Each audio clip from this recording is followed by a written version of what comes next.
สบายดีพ่อแม่พี่น้องสวัสดีครับท่านผู้ชมที่เคารพเบอร์สุขุสุขและสบายดีเด้อพ่อแม่พี่น้องลุงป้าที่อยู่ต่างประเทศมื้อนี้บ่าวนงขออนุญาตพ่อแม่พี่น้องมาเฮือนไอ้กึ่งนางร้อยเฮือน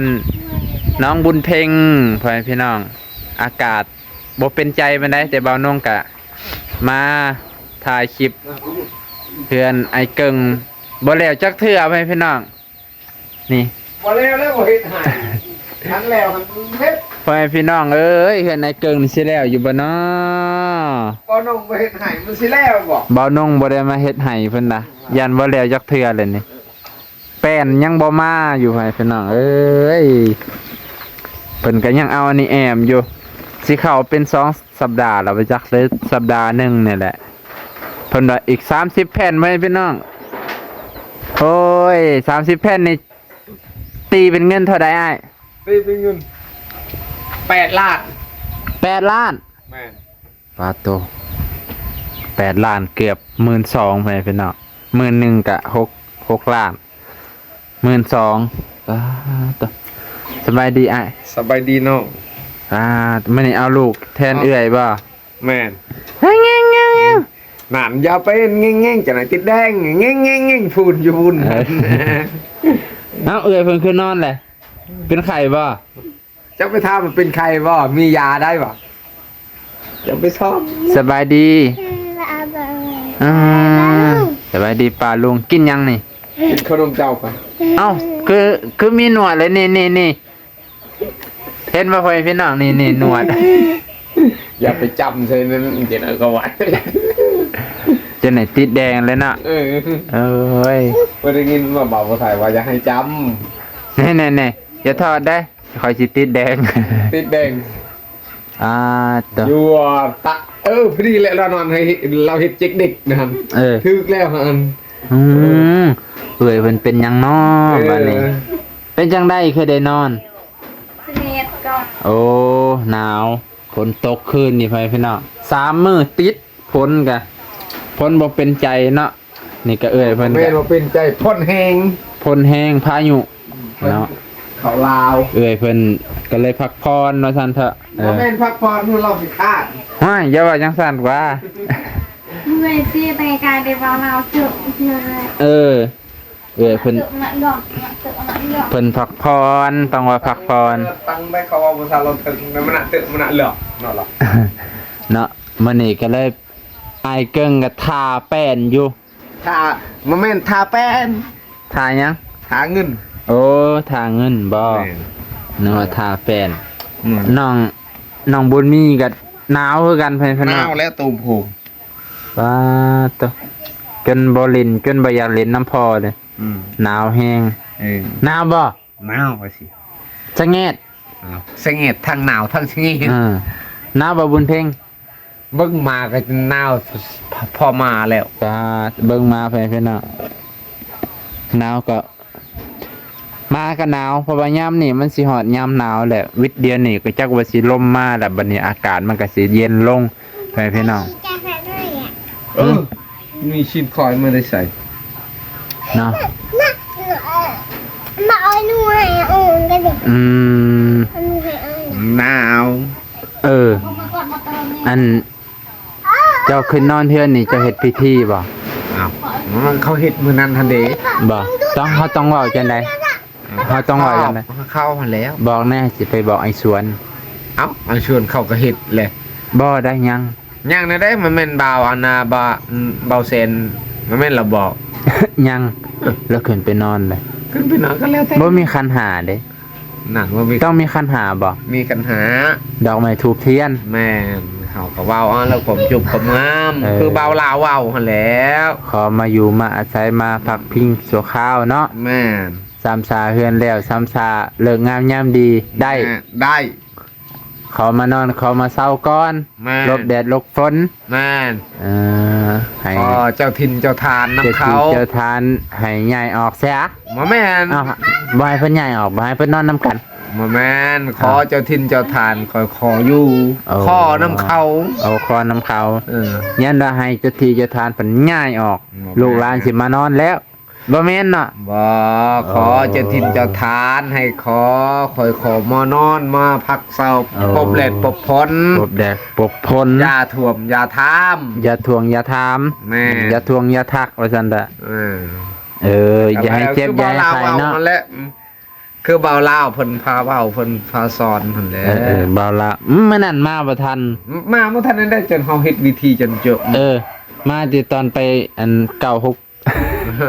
ไปเจบเงิน ตอนไปจุดธูปเลขหั่นมาทันที่ตอนนั้นเนาะ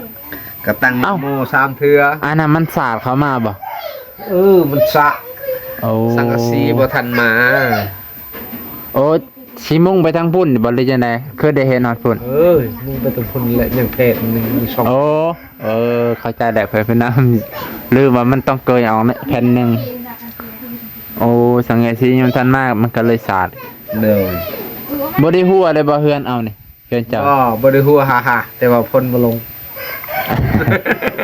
บ่ได้หัว หั หัวบ่แม่นหัว เออ เพื่อนในสวนนี่ยังซึมอยู่ปองหนึงเขาเจ้าแก่แล้วแต่ก็ยังปองหนึง อันนี้บ่ได้แก้ แม่นอยู่สังกะสีแบบนี้มีติดต่อแล้วก็อยู่ได้เลยแม่พี่น้องเพื่อนกินข้าวกินน้ำแล้วบ่นี่ กินแล้วกินข้าวเช้าแล้ว กินข้าวเช้าแล้วอันนี้10 โมงเลยได้ 10 โมงแล้ว 10 โมงกว่าเลยปาตัวว่าน้องว่าสิเข้าไปในเมืองอ่ะนะไป ไปในเมืองซื้อหยังซื้อชีนบ่ เติมน้ำมัน จะเรียกว่าซื้อชีนให้อายเกิงกินแน่ ไอ้น้องบ่าวน้องก็บ่มีหยังกินคือกัน น่า บัดบ่าวน้องก็ยังกินเกลือแทนข้าวเนาะแต่ละมื้อก็ กินเกลือแทนข้าวไข่ดอก ใครก็จังได๋ ไข่ควายกาเฮา อ้ายกินหยังซั่นกินหยังแทน จำเกลือตำปลาแดก เอายังดีและมี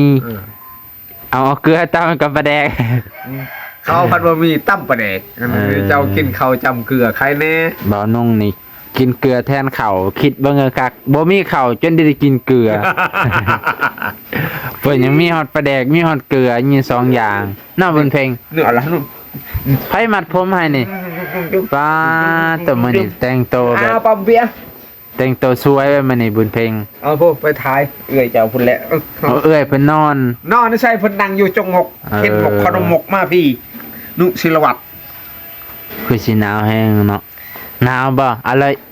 จะแงดบ่ โอ้ จะแงดบ่ หนาวมะนาวจะเบิ่งจน ปลา แหล่ ศพจน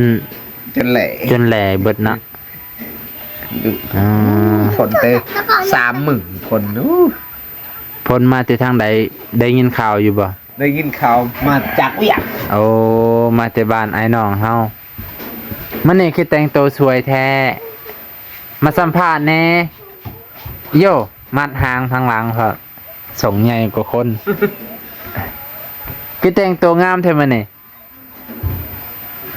บ่าวลาวได้เห็นมาวันนี้ว่าสิมาเราบ่ได้มาดอก แสดงว่าฝนเซโนเจ้าก็ฝนแห้งไปจัก บ่เกี่ยวสิหนูนี่มันราคาอยู่กินกอกพี่ มองใดวะเก่งกอ ได้เลยอันน่ะทงอันน่ะดิ เบิ่ง ทง เบิ่ง อันน่ะนาคามหั่นดิบ่แม่นทงนากระทางหั่นดิบ่อนเคยท่วมในบ่อนเขาขายหอยหั่นตอนนั้นแล้วมันท่วม ตลาดน้อยนะบ่ แม่น แถวตลาดปลานะบ่ แม่น โอ้ ท่วมมันแหละ สิไปเบิ่งก่อนบ่วะ หันสั่นก็เห็นแล้วไม่คากินกอกสั่น โอ้อ๋อคันซันมีค่ามีเก่งกอสิขึ้นมาพี่ได้ แม่น ถือความเพิ่นแลจ้ะบ่าวน้องสิไปเบิ่งกันเด้อมื้อนี้เด้อ ไปโลด อืม เฮาก็สิไปนำหันสิไปเบิ่งเฮาสิไปเบิ่งนำ ได้ ไปบ่ ไปนำบ่ ไปบ่ เมื่อวานนี่ไปฮอดติดตะแล้วก็เลยบ่ฮู้ว่า แต่ว่าทิศบางไปฮอดสุยวานนี่ เราไป อื้อ เฮาซื้อ ฮอดสุย อยากจะเราขี่อยากเหือบ่ เพื่อก็บ่ได้ เราขี่รถ รถก็บ่ได้ก็รถจักรนั่นแหละขี่ ก็รถจักรหันเราขี่ได้บ่ไปได้บ่แต่หนทางนะ ได้แล้วจนไปฮอดสุย ว้าบ่ เขาว่ามาทั่วทีบเขาว่าน้ำท่วมกินก็เขาปล่อยเขื่อน โอ้ เจ้าพันว่าอีกครับ เจ้าว่าเขาปล่อยคืนนี่ไปจ้ะว่านนี้เราไปได้คอยกับข้าอยู่ตะแล้วว่านนี่ข้าอยู่ในวัดไม่ตะแล้วจนได้พักน้ำครูบาเพิ่นหนาวปะบุญเพลง ฉันกับบ่าวเล่าบ้าแล้วครับบ่ได้กันนะครับฉัน เอาโอเคพ่อแม่พี่น้องมานี่บ่าวนงก็มาทักทาย สบายดี สบายดีเด้อลุงป้าบ่สุขุสุคนได้มาถ่ายกันไอ้กึ่งให้เลยเด้อ FC พ่อแม่เอ้ยก็หลายคนให้มาถ่ายไอ้กึ่งกับไอ้สวนนี่แหละบ่าวนงก็คันมีเวลาก็ได้มาแวบมาถามเพิ่นอยู่เอาขอบมอกขอบใจขอบพระคุณหลายๆ ครับผม